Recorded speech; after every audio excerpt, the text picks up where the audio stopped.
Hello, in this video for Bootstrap 4 we're going to show you how to integrate drop-downs inside of your nav. If you know how to do drop-downs you'll feel right at home. If you don't worry, there's a video in this series that covers that as well. So we've got our our navs right here.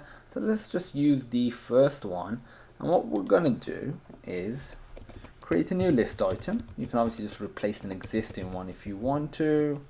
And this is going to have a class of nav-item just as the other items do, but it's also going to have a class of drop-down, and inside here I'm going to put a href equals and for this we're just going to put a hash because we don't want it to go anywhere, but you can easily change that if you want to, but if it's a drop-down date you would want to.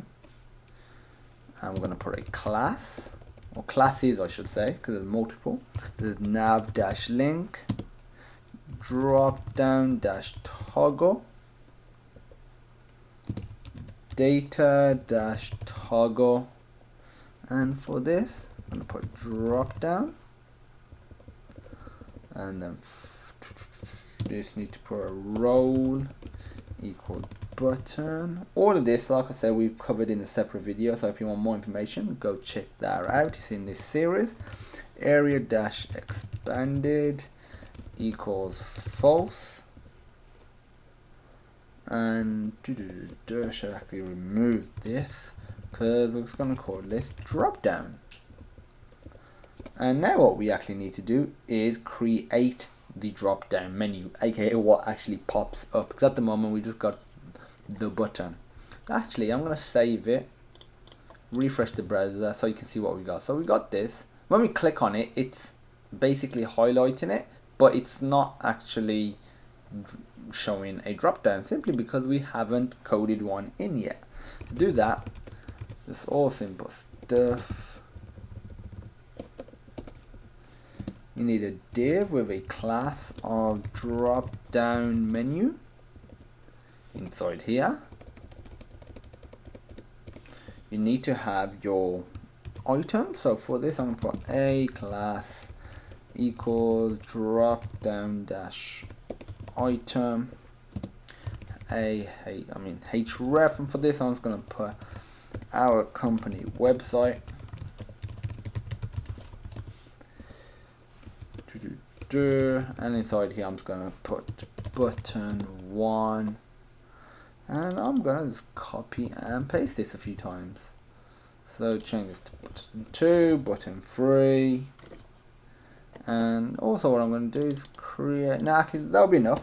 Also going to put a divider in here, so to do that you just put an empty div with a class of drop down dash divider. You obviously don't have to have these items, you can have any sort of drop down item. This is just a particular items I'm choosing, and now that looks like we're ready to go. So if we just save this, go to our web browser, refresh, click down, as you can see we have a drop down, and if you click it it takes us to the designated website.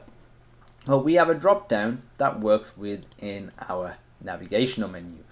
You might be thinking, can you add it within the pill and will it match the style of the navigational pill? And yes it will. So to do that, it's simple, just add the same code, and I'm actually going to add it in the middle of the items, or towards the middle, so it looks a little different. But there we go, we got a drop down, click it, and as you can see it visually does look different because it matches the style of the navigational menu that it's in. So that's it for drop downs within navs. As an extra task, we want you to actually put it within the stacked nav, see how that looks. If you have any questions, feel free to post them on sonarlearning.co.uk/questions.php. There'll be a link in the description, plus there'll be another link in the description to the source code from this video and the source code from every other video in this series, so you can check out the code for the drop down via that link. Please rate, comment and subscribe as it really does help, and as usual, thank you for watching and I hope you have a great day.